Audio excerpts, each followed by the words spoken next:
তার বাচ্চা সুস্থ হলো কিভাবে? আমি তার উপরে এত অত্যাচার করলাম, তারপরেও তার বাচ্চা সুস্থ জন্ম নিয়েছে, রূপার ছেলে হয়েছে। এর মানে এবার বিক্রমের সমস্ত সম্পত্তি ওই ছেলেটার হয়ে যাবে। না না, এটা আমি কখনোই হতে দেব না। একদিকে চম্পা এসব কথা ভাবতে থাকে, অপরদিকে রূপা যখন তার সদ্যজাত সন্তানকে নিয়ে তার রুমে বসেছিল, এমন সময় আরতি দেবী হাতে একটি খাম নিয়ে সেখানে আসে। এই নাও রূপা। কিন্তু ঠাকুমা, এটা কি ঠিক হবে? হ্যাঁ, একদম ঠিক হবে। এই কাজটা তোমাকে সাহসের সঙ্গে তাড়াতাড়ি শেষ করতে হবে। কিন্তু ঠাকুমা। রূপা, অন্যায়ের বিরুদ্ধে প্রতিবাদ করা শেখো। চম্পাও একইভাবে রূপাকে নিয়ে ভাবতে থাকে। তাড়াতাড়ি রূপাকে এই বাড়ি থেকে আর বিক্রমের জীবন থেকে সরাতে হবে। কি হলো ডার্লিং, তোমাকে দেখে একটু টেনশনে মনে হচ্ছে। আরে না না বেবি, আমি শুধু তোমার কথাই চিন্তা করছি। আমার ব্যাপারে কি চিন্তা করছো? ভাবছি এখন ওই রূপা নিজের ছেলের সঙ্গে বাড়িতেই আছে। তুমি যদি রাতে তার রুমে ঘুমাতে যাও, তাহলে তার ছেলে তোমাকে অনেক ডিস্টার্ব করবে, আর তার জন্য তোমাকে সারা রাত জেগেও থাকতে হতে পারে। আরে চম্পা, তুমি অনেক চিন্তা করো। বাচ্চাকে সামলানোর জন্য রূপা আছে তো, সে সারা রাত বাচ্চার খেয়াল রাখবে, আর আমি তোমার সঙ্গে সময় কাটাবো। কেমন লাগলো আমার আইডিয়া? খুব ভালো আইডিয়া। আচ্ছা বিক্রম, আমাদের বেবি কবে হবে? যখন তোমার দিদির থেকে ছাড়া পেয়ে যাব, তখন আমাদের বেবি হবে। ঠাকুমা, আমি এটা করতে পারবো না। আপনি ভালো করেই জানেন আমার এই পৃথিবীতে আর কেউ নেই। বিক্রমকে ছেড়ে দিলে আমি কোথায় যাব? তাছাড়া বাচ্চা হয়ে যাওয়ার পর আমার সাহস আরো কমে গেছে। যদি বিক্রমকে ডিভোর্স দিতে না পারো, তাহলে নিজেকে আরো শক্তিশালী করো।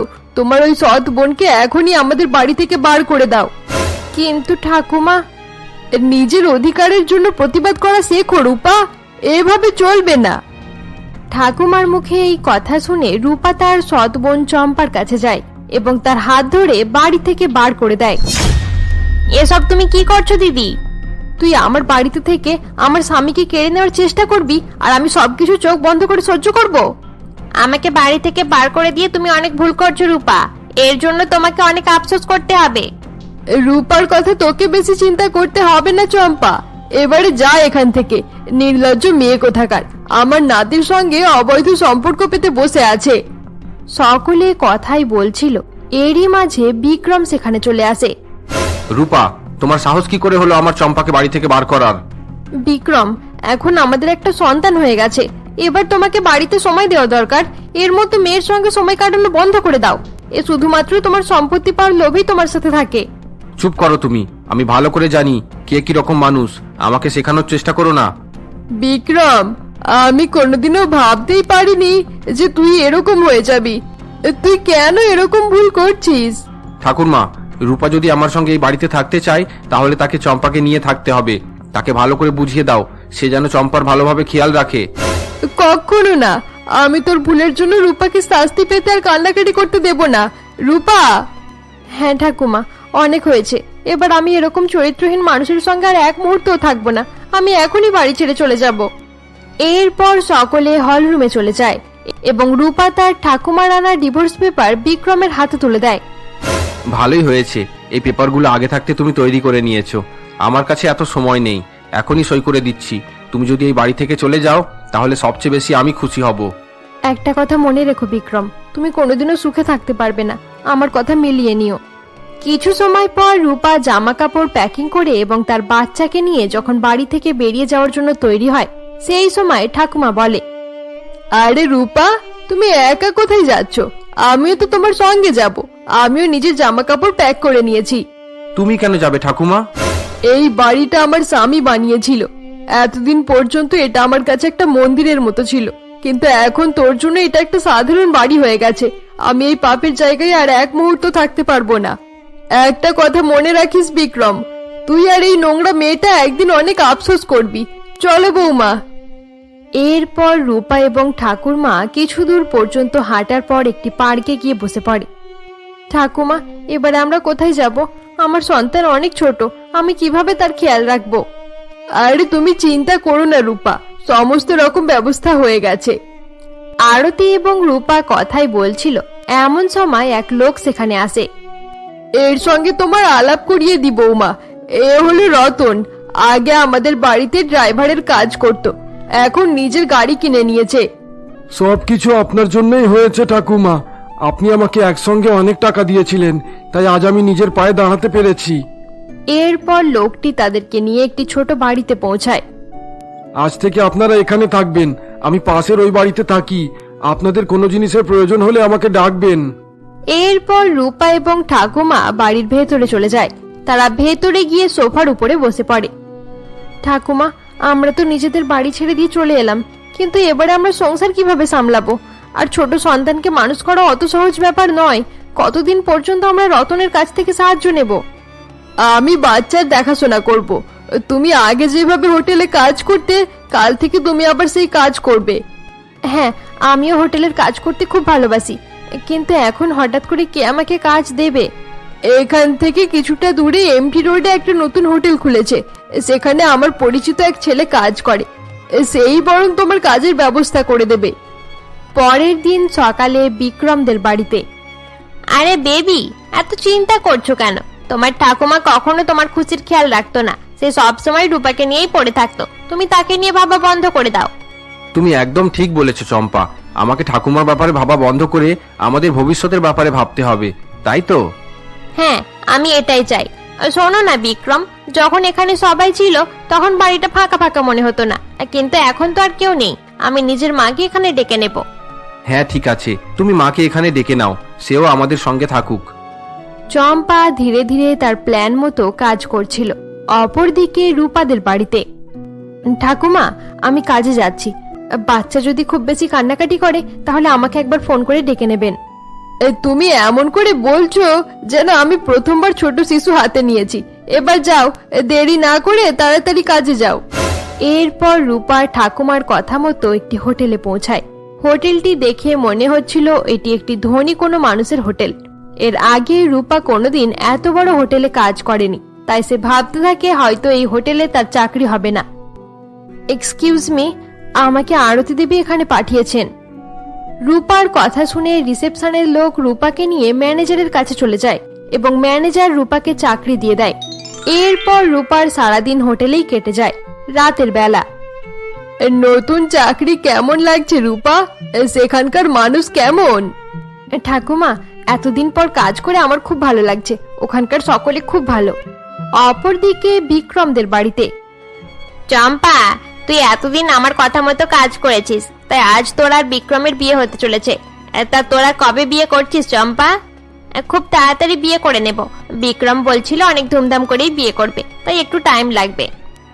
তবে রূপাকে অবশ্যই বিয়েতে ডাকিস। সে বিয়েতে এলে তবেই তো মজা হবে।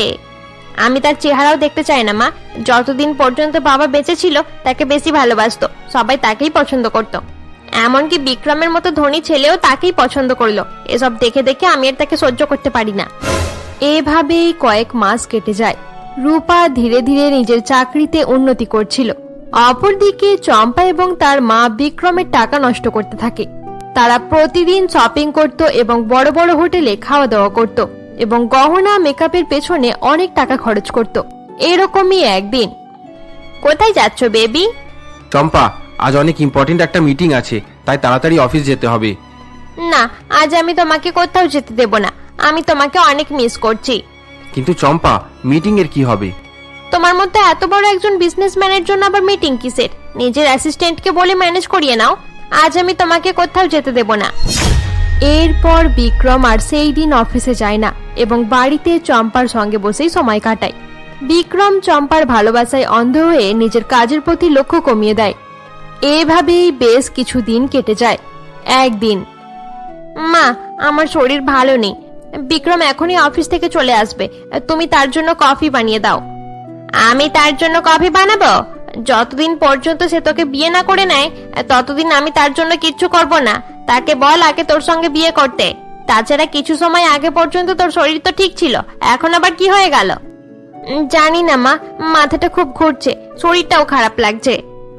এরপর চম্পা প্রেগন্যান্সি টেস্ট করায় এবং সে জানতে পারে সে প্রেগনেন্ট। চম্পা এবং কমলা এটা জানতে পেরে অনেক বেশি খুশি হয়ে যায়। এরপর রাতের বেলায় ডিনার করার সময়। বিক্রম, একটা গুড নিউজ এসে গেছে।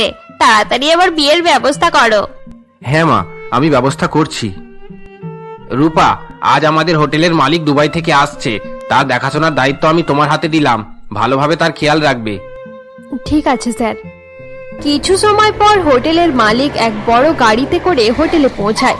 সবাই হাতে ফুল নিয়ে মালিকের ওয়েলকাম করার জন্য দাঁড়িয়ে থাকে। সবাইকে নমস্কার। মনোজ, তুমি? হ্যাঁ, আমি। রূপা মনোজকে দেখে অবাক হয়ে যায়। এরপর বনজ এবং রূপা মনোজের কেবিনে যায়। আমি তো বিশ্বাসই করতে পারছি না, এত কম সময়ে তুমি এত কিছু করে ফেলেছো। একজন আছে যে এত দূর পর্যন্ত পৌঁছাতে আমার অনেক সাহায্য করেছে। তাছাড়া আমি দুবাই গিয়ে অনেক টাকা ইনকাম করেছি, তবে এই সব সম্ভব হয়েছে। আমি তোমার জন্য অনেক হ্যাপি মনোজ। তুমি কোন কোন সমস্যার সম্মুখীন হয়েছো আমি জানি রূপা। তোমার স্বামী এবং সৎ বোন কিভাবে তোমাকে ধোকা দিয়েছে আমি সব জানি। কিন্তু মনোজ, তুমি তো দুবাইয়ে ছিলে, তুমি এসব জানলে কিভাবে? মানুষ যাকে ভালোবাসে তার ব্যাপারে সবকিছু খবর রাখে। আচ্ছা রূপা, এখন তুমি ভালো আছো তো? হ্যাঁ মনোজ, এখন আমি অনেক ভালো আছি।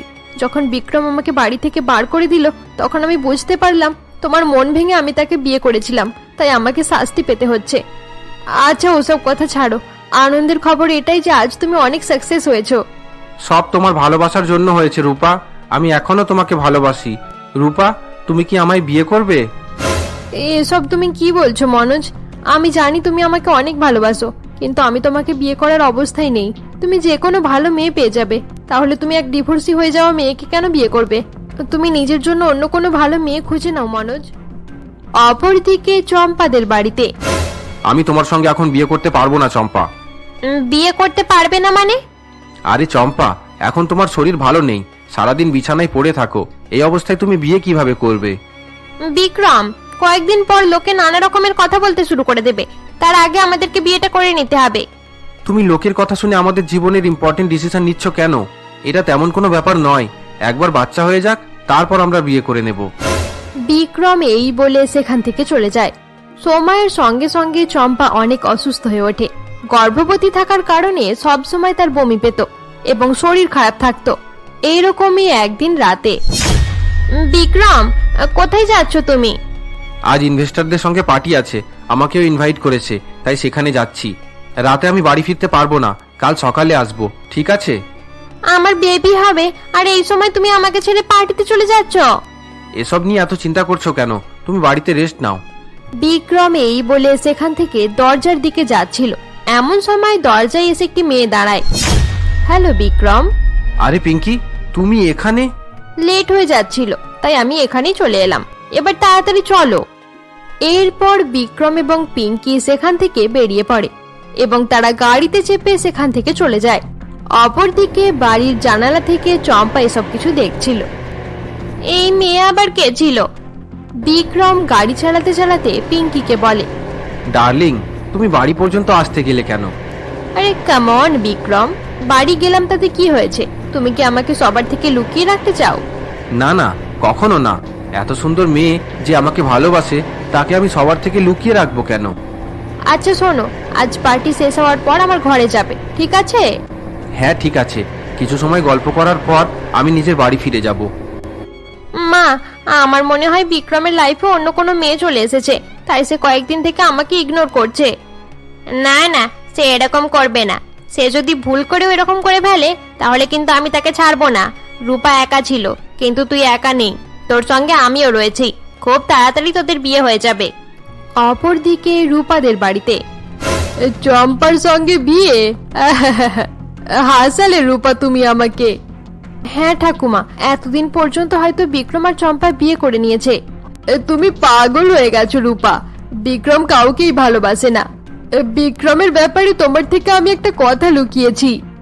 বিক্রমের ব্যাপারে কি কথা ঠাকুমা? বিক্রমের একটা খারাপ অভ্যাস রয়েছে, সে মেয়েদেরকে তার ভালোবাসার জালে ফাঁসায় আর তাদেরকে বিয়ে করার স্বপ্ন দেখায়, তারপর একদিন তাদেরকে ছেড়ে দেয়। মেয়েরা মনে করে তারা বিক্রমকে নিজের প্রেমের জালে ফাঁসিয়েছে, কিন্তু আসলে বিক্রমই তাদেরকে ফাঁসিয়ে রাখে। না না ঠাকুমা, আমি এটা কোনোদিনও বিশ্বাস করব না। এটা যদি সত্যি হয়, তাহলে বিক্রম আমাকে বিয়ে করলো কেন? কারণ তুমি প্রথম মেয়ে ছিলে যে তার ভালোবাসা রিজেক্ট করে দিয়েছিল। কিন্তু সত্যি কথা বলতে, বিক্রম এমন ভাবে তোমার কথা বলেছিল, তখন আমিও অবাক হয়ে গিয়েছিলাম। ঠাকুমা, আমি এক মেয়েকে ভালোবাসি। একজন মেয়েকে ভালোবাসিস? এটা তো সম্ভব নয়। আরে ঠাকুমা, আমি জানি আগে আমি অনেক ভুল করেছি, কিন্তু এবার ওসব কথা ভুলে যাও। আমি যে মেয়েটাকে ভালোবাসি তার নাম রূপা। সে খুব ভালো মেয়ে। বেচারির সৎ মা তাকে অনেক বিরক্ত করে। আমি তাড়াতাড়ি তাকে বিয়ে করতে চাই। বিয়ে? তুই সত্যি তাকে বিয়ে করতে চাস? হ্যাঁ ঠাকুমা, আমি রূপাকে অনেক ভালোবাসি। তার মতো ভালো মেয়ে আমি আজ পর্যন্ত দেখিনি। আমি তাকে বিয়ে করে সংসার করতে চাই। কিন্তু তার আগে আমাকে একটা প্রমিস কর। তুই রূপাকে বিয়ের পর নিজের পুরানো অভ্যাস ছেড়ে দিবি, আর তারপর কখনো বাইরের মেয়েদের সঙ্গে প্রেম ভালোবাসা করবি না। হ্যাঁ ঠাকুমা, আমি প্রমিস করছি আমি সবকিছু ছেড়ে দেব।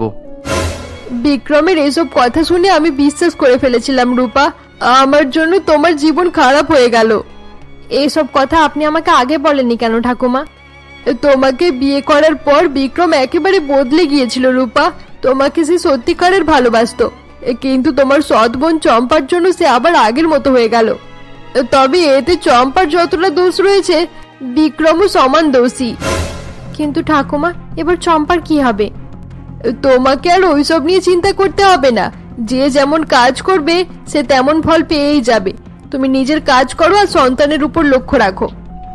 আচ্ছা, আজ তোমাদের হোটেলের মালিক আসার কথা ছিল, সে কিরকম মানুষ? ঠাকুমা, আসলে সে অন্য কেউ নয়, আমারই এক পুরানো বন্ধু মনোজ। আচ্ছা, তাহলে তার ব্যাপারে কিছু বলো। এইভাবে রূপা এবং আরতি গল্প করতে থাকে। পরের দিন সকালে বিক্রমদের বাড়িতে। কাল রাতে যে মেয়েটা আমাদের বাড়িতে এসেছিল সেটা কে ছিল বিক্রম? সেটা আমার এক বান্ধবী। কিন্তু কেন? তুমি তো বলেছিলে ইনভেস্টরদের সঙ্গে পার্টি রয়েছে, তাহলে বান্ধবী কেন? আমি ভালো করেই জানি তুমি কোনো বান্ধবীর সাথে পার্টি অ্যাটেন্ড করো না। জানো যখন তাহলে জিজ্ঞাসা করছো কেন? আমার অবস্থা দেখেও তোমার আমার উপরে দয়া হচ্ছে না?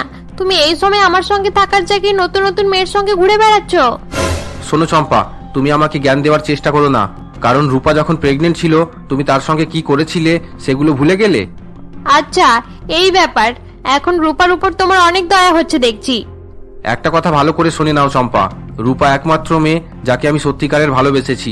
তোমার জন্য আমরা দুজন আলাদা হয়ে গেলাম। আমার ঠাকুমাও তোমার জন্য আমাকে ছেড়ে চলে গেল। আমি আলাদা করেছি? যদি এটাই সত্যি হয়ে থাকে তাহলে তুমি রাতে আমাকে পার্টিতে নিয়ে যেতে কেন? আমার সঙ্গে সময় কাটাতে কেন? তুমি আমাকে এসব করার জন্য বাধ্য করেছিলে চম্পা। তুমি প্ল্যান করে আমাকে ফাঁসিয়েছিলে। এখন সব কথা ছাড়ো। তুমি যদি এখানে থাকতে চাও তাহলে বাড়িতেই থাকো, আর বাচ্চা হয়ে গেলে বাচ্চার সঙ্গে সময় কাটাবে। আমাদের বিয়ের কি হবে বিক্রম? যখন আমার ইচ্ছা হবে তখন আমি বিয়ে করব। তোমার ভালো না লাগলে যখন খুশি নিজের বাড়ি ফিরে যেতে পারো, আমি তোমাকে আটকাবো না। বিক্রম এসব কথা বলছিল, এমন সময় চম্পার মা কমলা সেখানে আসে। বিক্রম, তুমি ভুলে যেও না যে আমি এখনো বেঁচে আছি।